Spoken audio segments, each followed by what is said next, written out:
есть найдена была благодаря выставке, которую проводила Национальная библиотека Украины имени Вернадского, виртуальная выставка. И эта выставка на сайте была проиллюстрирована фотографией одного из номеров этой газеты. И вот таким образом выяснилось, что эта газета сохранилась.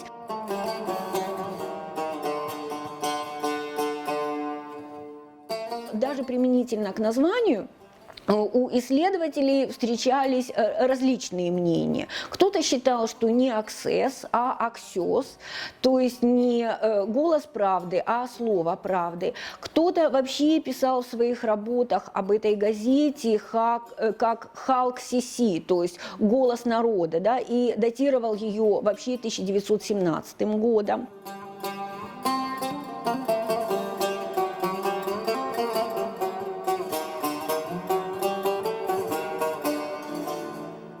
Издание это имело общественно-политическую направленность и поддерживало так называемую беспартийную группу татар. На выборах эта группа шла по своим спискам. Интересы этой беспартийной группы пришли в противоречие с интересами Мусисполкома, Крымско-татарского национального правительства.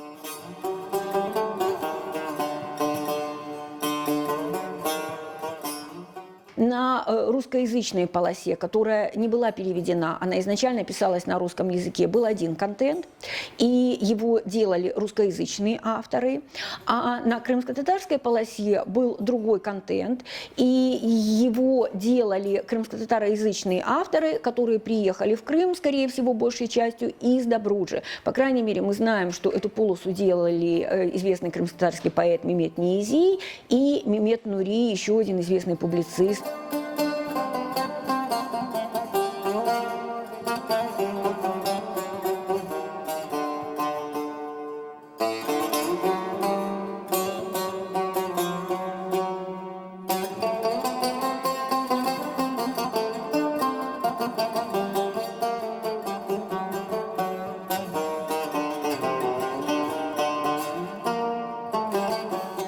Пек те güzel bir til, pek de kolemli bir til, pek de аңлашылған bir til, güzel шырныклы bir til. Onun için ayta bilemiz ki bizim bu etnolektimіз Добруджа.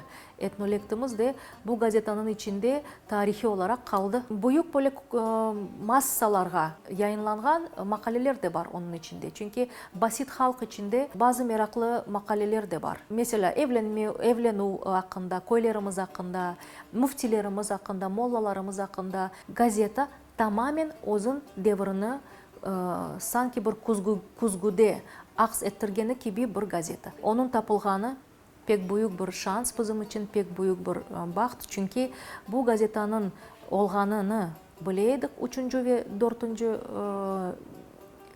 menbalardan, lakin ozunu tapamaydık.